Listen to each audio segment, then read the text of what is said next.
इधर मध्य प्रदेश विधानसभा चुनाव को लेकर बहुजन समाज पार्टी ने भी अपनी तीसरी लिस्ट जारी कर दी है। देर रात जारी तीसरी लिस्ट में बीएसपी ने कुल 26 उम्मीदवारों के नामों का ऐलान किया है।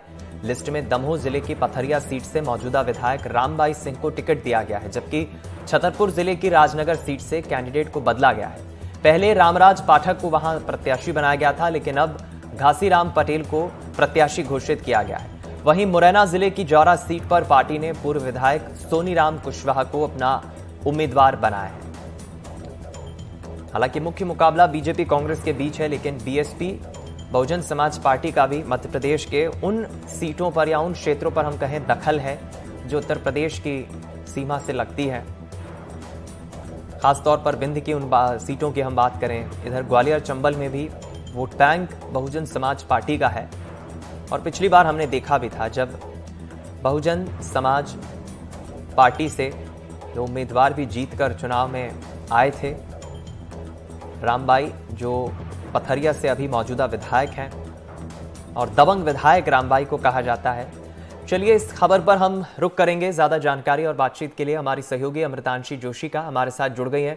अमृतांशी, मुख्य मुकाबला तो मध्य प्रदेश में बीजेपी और कांग्रेस का ही शुरू से रहा है, लेकिन बहुजन समाज पार्टी का दखल उत्तर प्रदेश की उन सीमाओं पर, उन सीटों पर रहा है और वोट प्रतिशत भी हमने देखा है जहां जनता बीएसपी को भी चुनती है। 2 प्रत्याशी तो पिछले चुनाव में जीत कर भी आए थे। इस लिस्ट पर क्या कहेंगी? बिल्कुल, देखिए, जाहिर सी बात है, बहुजन समाज पार्टी जिस तरीके से उत्तर प्रदेश में एक्टिव रही, उसके बाद मध्य प्रदेश में भी लगातार राजनीतिक जमीन तलाशने की कोशिश करती हुई नजर आती है। और इसी कड़ी में जो तीसरी लिस्ट है बहुजन समाज पार्टी की, उसको जारी किया गया है। और सबसे खास ये भी हो जाता है कि इस बार मध्य प्रदेश में बहुजन समाज पार्टी गोंडवाना गणतंत्र पार्टी के साथ गठबंधन करके चुनाव लड़ रही है। और देखिए, कहीं ना कहीं हम सब ये जानते हैं कि भले ही बहुजन समाज पार्टी जो है उन्होंने काफी ज्यादा अपनी क्षेत्रीय जमीन को मजबूत नहीं किया, लेकिन गोंडवाना गणतंत्र पार्टी जो है वो कई जगहों पर अच्छा खासा वर्चस्व रखती है। और इसी कड़ी में इस बार दोनों ही पार्टियों ने गठबंधन किया है। अगर मुख्य रूप से अगर हम सीटों के बंटवारे की बात करें तो करीब 57 जो सीट्स हैं उस पे अगर माफ कीजिएगा 178 जो सीट्स हैं उनमें खास तौर से जो है वहां पर बहुजन समाज पार्टी लड़ने वाली है। और इसके अलावा जो खाली सीटें हैं, जो बची हुई सीटें हैं, उन पर गोंडवाना गणतंत्र पार्टी चुनाव लड़ेगी। देखिए, तीसरी लिस्ट है जिसमें नाम जारी किए गए हैं और जो मौजूदा विधायक है पथरिया, जो कि दमोह जिले से है, पथरिया विधानसभा की रामबाई, वो जो है उनका दोबारा से नाम पथरिया से जो है वो दिया गया है। और खास तौर पर देखिए, बहुजन समाज पार्टी की अभी हम कह सकते हैं कि वो इकलौती ऐसे विधायक बची, क्योंकि संजीव कुशवाहा है वो बीजेपी में शामिल हो गए थे पिछले कुछ समय पहले। तो अब रामबाई जो है इकलौती वर्चस्व पूरा जो है उसकी लड़ाई लड़ रही है बहुजन समाज पार्टी के।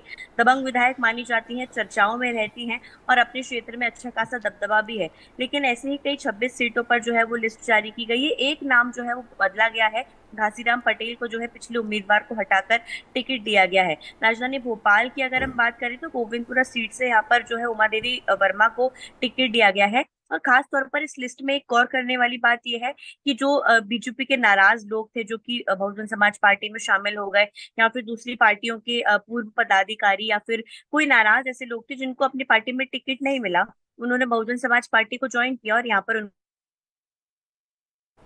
जी। खास तौर से अगर हम बात करें तो जैसे कि आपने कहा दीपक की उत्तर प्रदेश सीटें हैं, वहां पर खास तौर पर जो है बीएसपी अपना वर्चस्व जो है वो बनाती हुई नजर आएगी। लेकिन जो एक मुद्दा है, जो दलित का मुद्दा है और जो पिछड़ा वर्ग का मुद्दा है, इन्हीं दोनों मुद्दों को लेकर जो है खास तौर पर बीएसपी चुनाव लड़ती हुई नजर आएगी। और पिछले कुछ समय से मायावती लगातार मध्य प्रदेश को लेकर जो है सभी पार्टियों पर अच्छा खासा हमला बोलती हुई नजर आ रही है। चाहे बीजेपी की बात करें, कांग्रेस की बात करें, और इंडी गठबंधन को भी खास तौर पर उन्होंने जो है वो फेल करार दिया है मध्य प्रदेश के चुनाव के परिप्रेक्ष्य में। तो कहीं ना कहीं देखिए, जाहिर सी बात है, अब आगामी समय में अब सभी लोग आजमाइश में जुटे हुए हैं।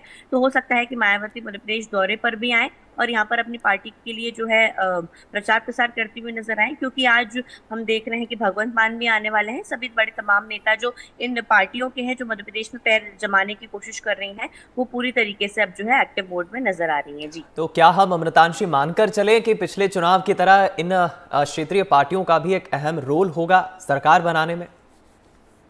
बिल्कुल, देखिए, बहुत अहम रोल हो जाता है दीपक। ऐसी कई सीट्स हैं जहां पर गोंडवाना गणतंत्र पार्टी और खास तौर पर बसपा ने कांग्रेस की सीटों को पिछली बार वोट बैंक को काफी ज्यादा नुकसान पहुंचाया था। ऐसी कई सीट्स हैं जहां पर जो है कांग्रेस आसानी से जीत सकती थी, लेकिन सिर्फ गोंडवाना गणतंत्र पार्टी, जो कि कहीं ना कहीं छिंदवाड़ा और अन्य क्षेत्रों में उनका दबदबा है, इसके अलावा बसपा, इनके कारण जो है वोट बैंक कम हुआ। कई वोट सी पार्टियां लेकर गई, जिसके कारण कांग्रेस का वोट बैंक कम हुआ और कांग्रेस को ऑटोमेटिकली वो सीटों को हारना पड़ा, और काफी कम अंतर से, यानी कि 4-5 हजार के अंतर से बीजेपी वो सीटें जीत गई। तो कहीं ना कहीं देखिए, अगर गोंडवाना गणतंत्र पार्टी और बसपा एक साथ चुनाव लड़ती हैं तो एक ही जगह वोट जाने वाले हैं, तो इसमें कांग्रेस को कहीं ना कहीं देखिए फायदा हो सकता है। सत्ताधारी दल बीजेपी को भले ही इसमें नुकसान हो, लेकिन कांग्रेस के लिए फायदेमंद हो जाएगा, क्योंकि दो पार्टी जो अलग अलग वोट पिछली बार लेकर गई थी, वो इस बार एक हो गई हैं। तो कम वोट बैंक जाएगा, क्योंकि साथ मिलाकर चुनाव लड़ा जा रहा है। तो कहीं ना कहीं शायद जो है उम्मीदवारों पर उस तरीके से भरोसा ना करा जाए जिस तरीके से पिछली बार किया गया था। तो कोई पार्टी के लिए अगर हम बात करें तो बीजेपी के लिए शायद ये नुकसानदायक हो सकता है, कांग्रेस के लिए फायदेमंद हो सकता है, लेकिन क्षेत्रीय जो पार्टीज रहती हैं, जो अलग अलग प्रदेशों से यहाँ पर आके पैर जमा रही हैं, वो कहीं ना कहीं थोड़े बहुत समीकरण तो इन प्रमुख दलों के बिगाड़ती हुई नजर आती हैं, क्योंकि इनके जो नेता रहते हैं वो क्षेत्रीय लोगों से जुड़े हुए रहते हैं। और फिर जाति की बात करें, हम जातियों के हिसाब से जो चुनाव लड़े जाते हैं, खासतौर पर जो है दलित मुद्दे और पिछड़े वर्ग के मुद्दे बीएसपी उठाती हुई नजर आती है, उनका प्रभाव डालने की भी कोशिश जो है वो लगातार की जाती है। और आगामी समय में अगर देखिए बड़े नेताओं के दौरे होते हैं बीएसपी के, तो कहीं ना कहीं एक दबदबा तो जी बनाती हुई बीएसपी पार्टी नजर आएगी। जी चलिए, बहुत शुक्रिया आपका अमृतांशी, इस खबर पर हमारे साथ जुड़ने के लिए, चर्चा करने के लिए।